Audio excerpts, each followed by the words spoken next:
Welcome.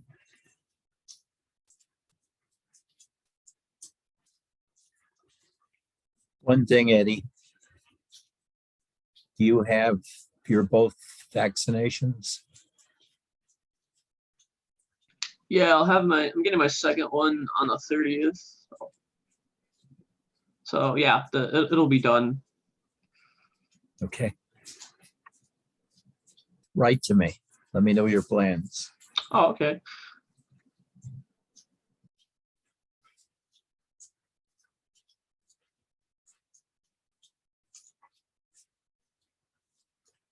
You have to know, and you obviously know this yourself, that how you think, how you plan, how you live, a lot depends on your age. A 22-year-old guru is not going to act like a 70-year-old Robert or an 80-year-old Nisargadatta. He'll be playboy probably, smoking cigars,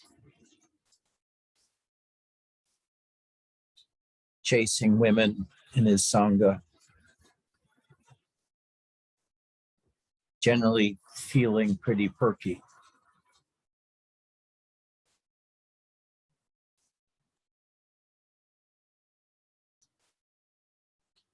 But when you're 80 or thereabouts, things change.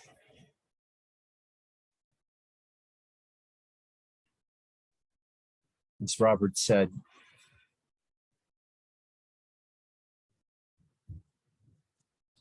what are you planning or thinking about after you've brushed your teeth 20,000 times and had several thousand or tens of thousand meals?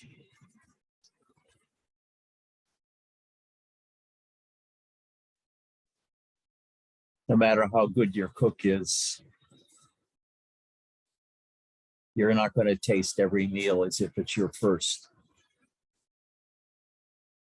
You're not going to take a great deal of delight in everyday events in the mundane world.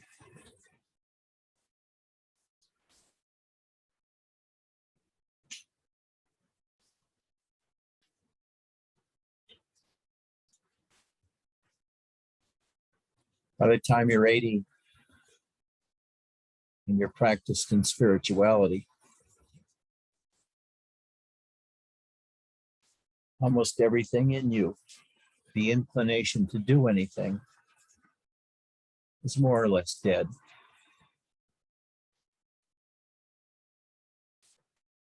You realize that whatever new you do, it's not going to make any difference to you. You're not going to get too excited about anything.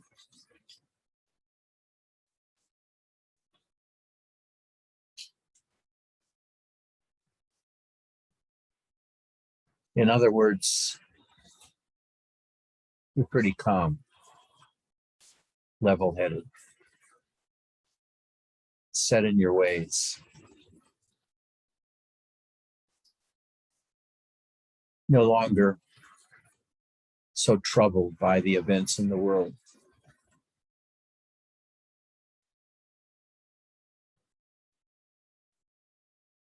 You no longer have utter certainty about your point of view. You probably don't care what your point of view is or what anybody else's point of view is. You don't care what Nisargadatta thinks, what Ramana thinks, or what you think. It's all bubbling creek stuff. It's not worth, as my mother would say, a pot to piss in.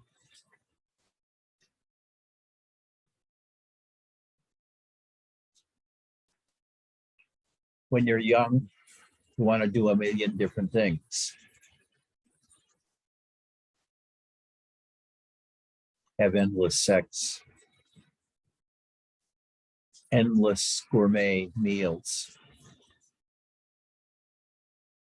endless movies, endless vacations, endless daydreams.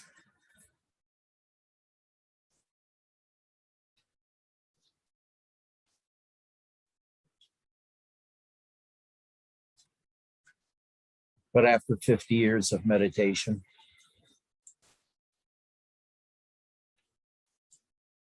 all that you really want is to be quiet and left alone.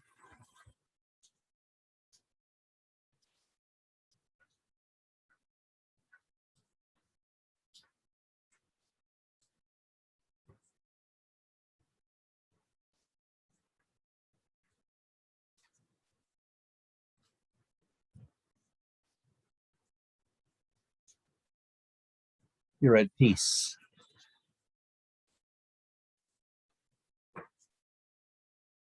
The mundane world no longer beckons to you.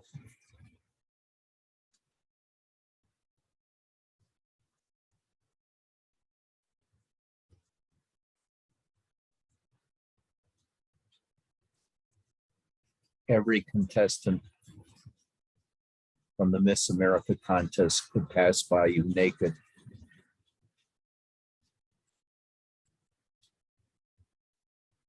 And if you're having a good day, you might yawn.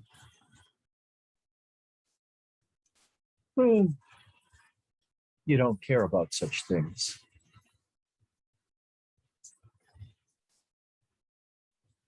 Because you have God in you. And the light of consciousness.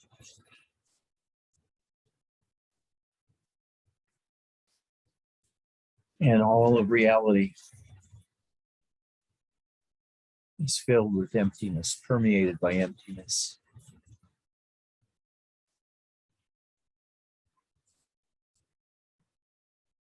You don't care what Brahman means or what para-Brahman means. They're just words, concepts. That's how you talk to people about what your state is, but you never think about your state.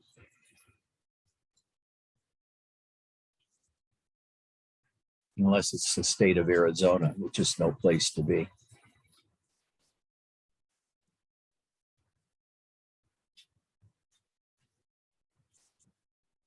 You're empty. As large as the whole universe.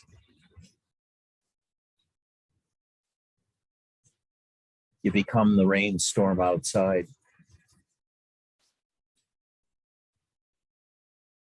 You become the chair you're sitting in. You become the sound of distant thunder.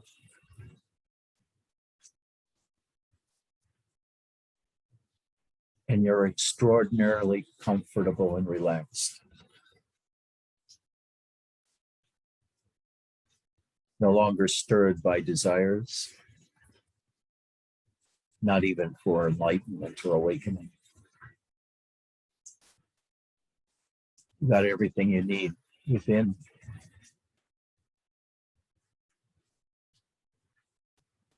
No need to get a black belt.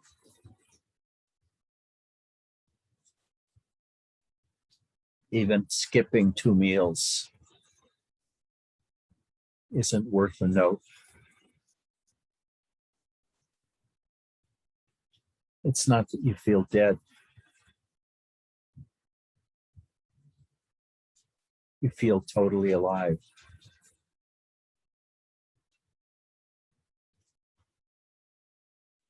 But the life form within you is pleased by your quietness. And it allows you, who or whatever you are, to rest in your own presence, done with the world.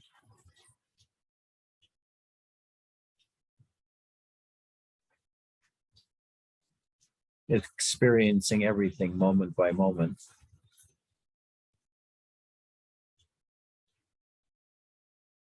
But filled with happiness at the same time. It's a different kind of happiness than when you're 30, when you just scored some important goal and you feel happy and filled with laughter and you want to go out and drink or something to celebrate.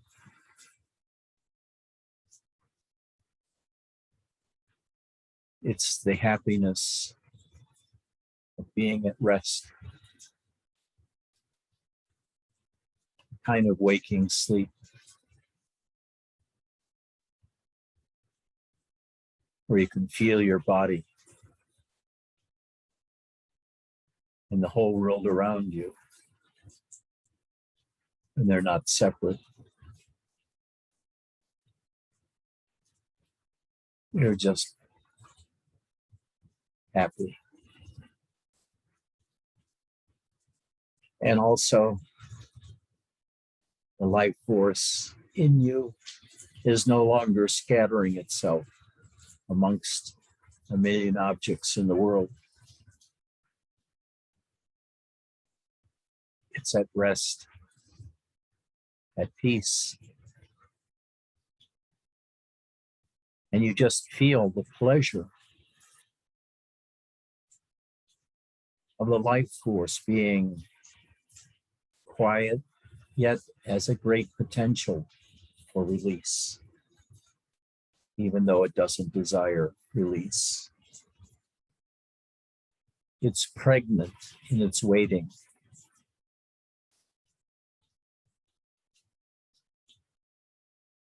Nothing to do, nowhere to go. Resting in yourself. Feeling within the movement of your chest muscles and your diaphragm. Feel your back muscles as you breathe.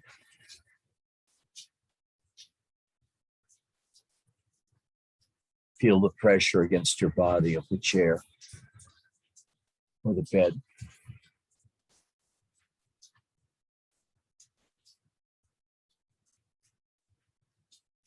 Just fucking enjoy it.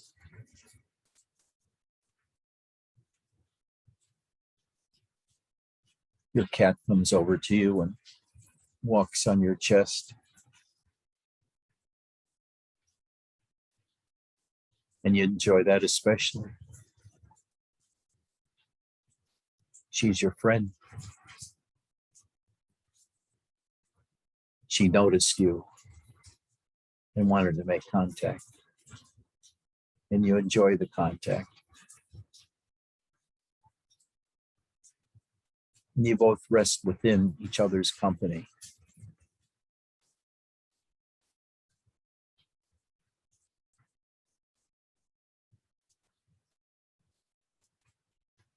And when you look around, for example, now in satsang, you see all the other people.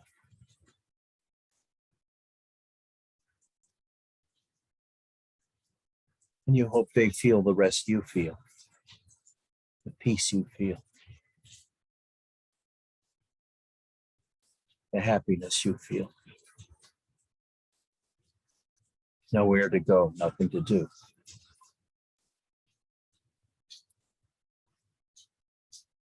All of space is filled with you. The world emanates from you. The world is created by your sense data and what your brain does with them.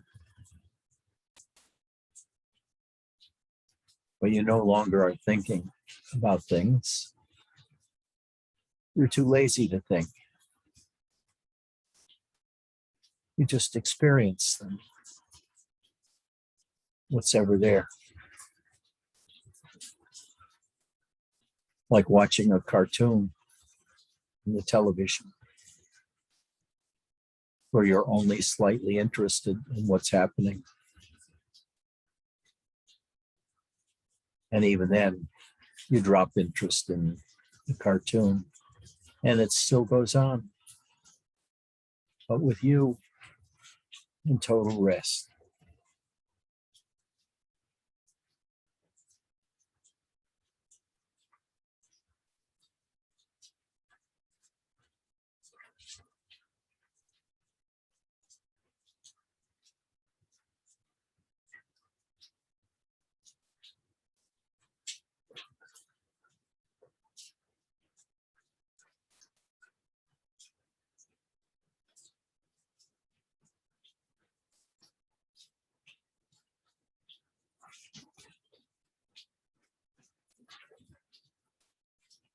Hear the rain?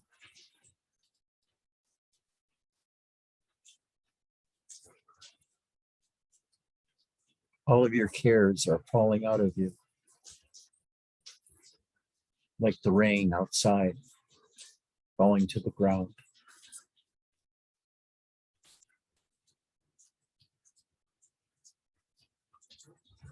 All your concerns, all your grief,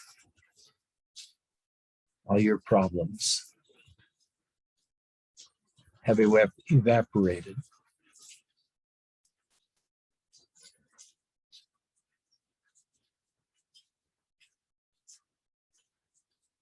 There's no explosive awakening. It happened years ago when it meant something to you.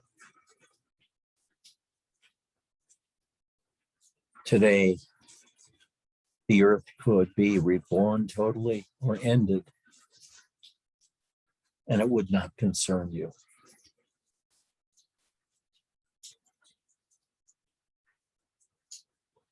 Because you know the self within.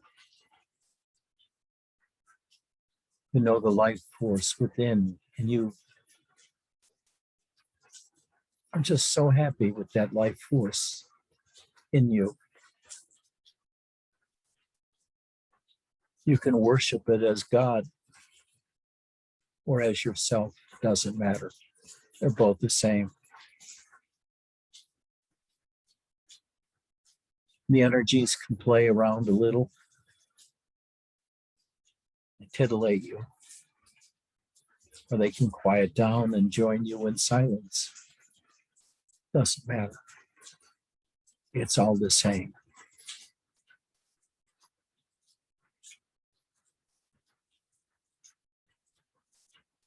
And when I say I love you all, it's true. Because in this state, nothing could cause any dis-ease in me. Not even Trump.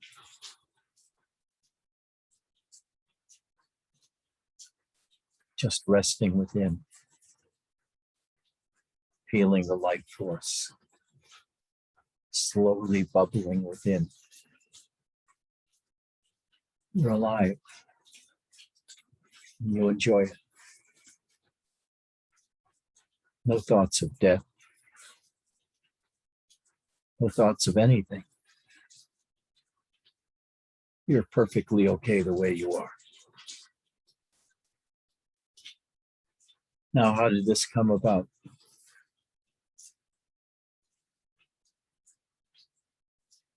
This comes about after 50 or 60 years of sitting meditation.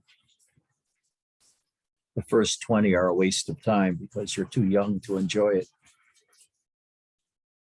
You get special states in meditation and you make a big deal of those special states and those experiences.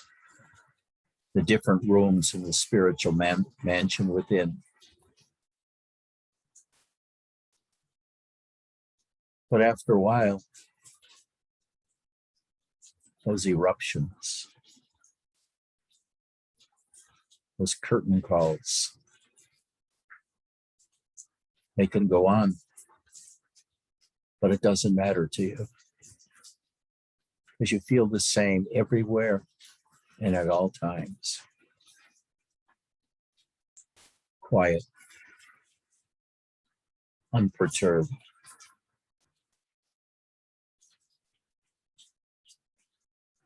Filled with happiness of being yourself, not needing to move or get anything to eat or to go anywhere.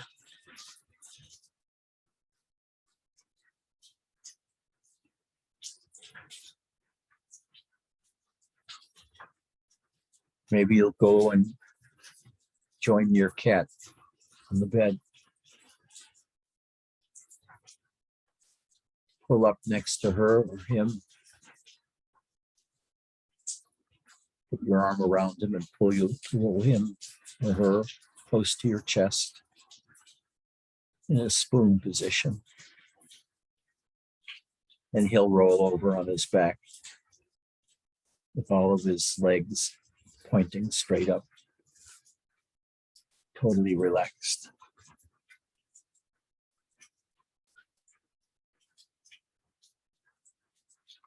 You've just learned how to be as enlightened as a cat.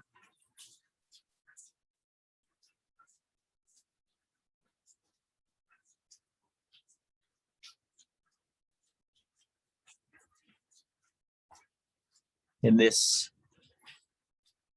view of yourself in the world, you know you're not the body. You're not your body or anybody else's. All that you know, all that you experience is consciousness and appearances in consciousness. And every night that consciousness disappears. And you don't fear that disappearance. In the morning it reappears. And maybe during the night you have a dream or two. They come and go. Dreams come and go. Waking consciousness comes, waking consciousness goes. Sleep consciousness comes, sleep consciousness goes. In an ever unending pattern of on, off, on, off, on, off. And it seems to you like there's just one continuous stream.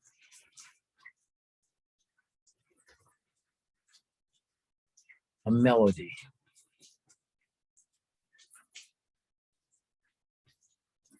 A tune that lasts forever.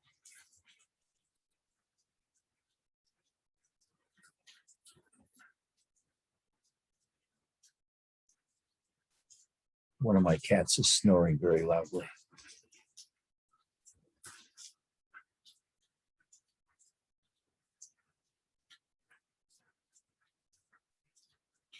Nowhere to go. Nothing to do.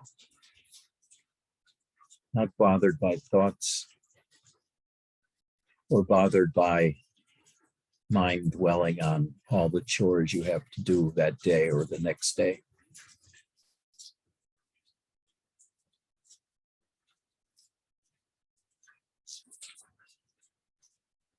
An atom bomb could go off 5 miles away, breaking your windows, sending glass shards in. You don't care. Of course, you snap out of it for a second and get into the world, but a minute later, nothing disturbs you. I remember in Los Angeles, the earthquake in 94, I think it was. in Santa Monica. We were awakened at 3 a.m. by violent shaking.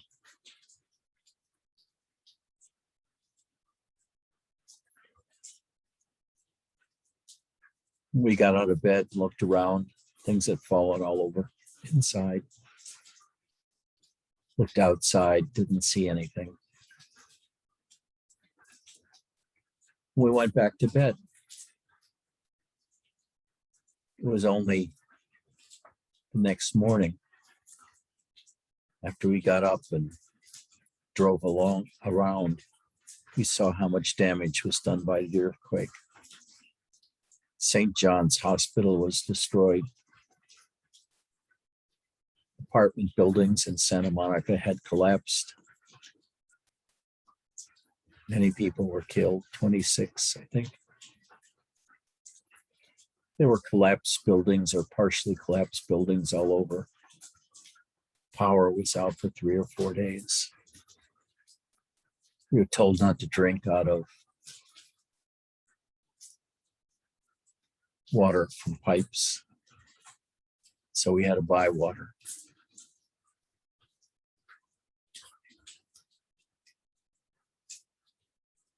And it didn't matter.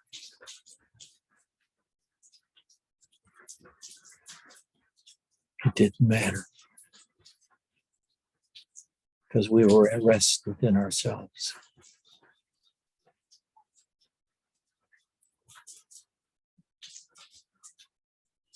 This is the promise of Advaita, of Ramana, of Robert. The only thing that's different is you don't have hundreds of people around you asking you what's real, what's truth, or anything like that. Because you don't care. It doesn't matter what words or concepts are used to describe anything. Because you don't care. You've got hold of yourself.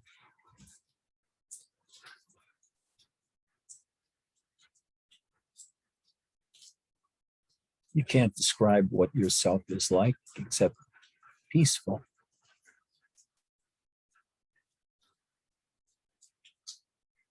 You can't even say it's emptiness. It has no properties. Consciousness has properties.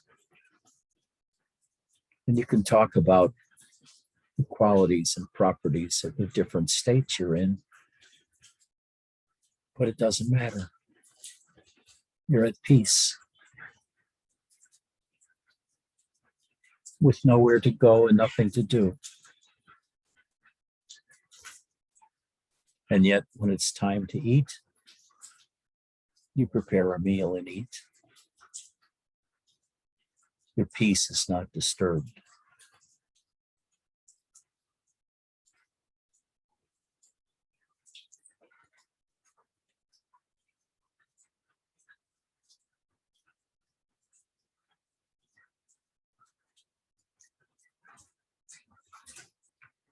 Consciousness comes and goes.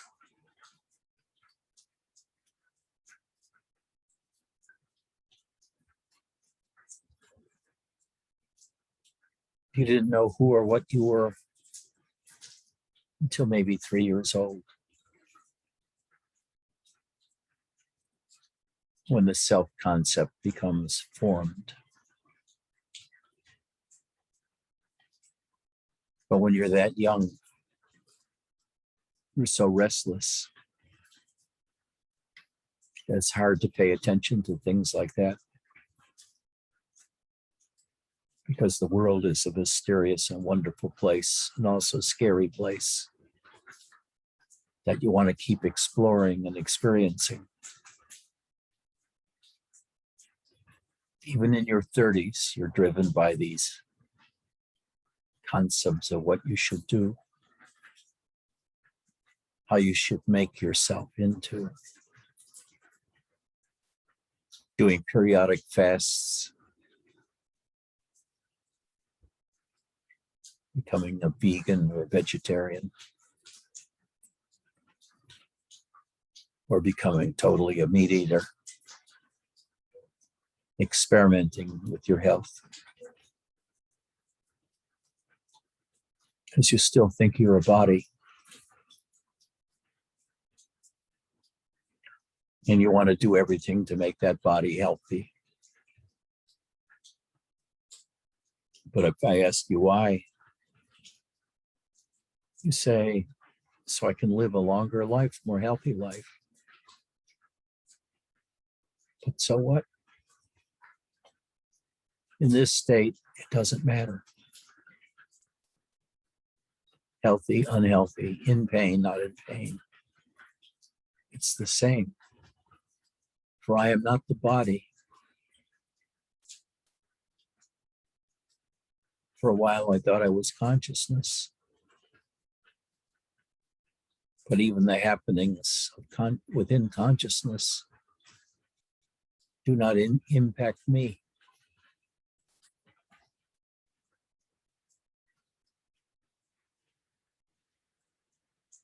Events flow around me and through me. Happenings come and happenings go.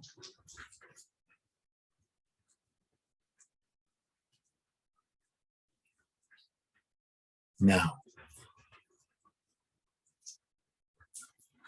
Robert says, consciousness is all that there is. And Nisargadatta says that he, as the absolute, is prior to consciousness. But it really doesn't make any difference. If you try to understand the distinction with your mind, you'll just go crazy. Staying, resting in your own self. When you hear about the differences in point of view, and the differences of those points of view with Ramanas,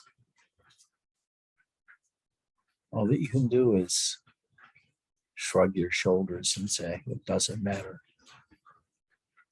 What does it matter? Whether I'm the absolute or the totality of existence, Brahman. Both are so far beyond where I was in my mundane mind, because no longer do I see things from the point of view of being a human,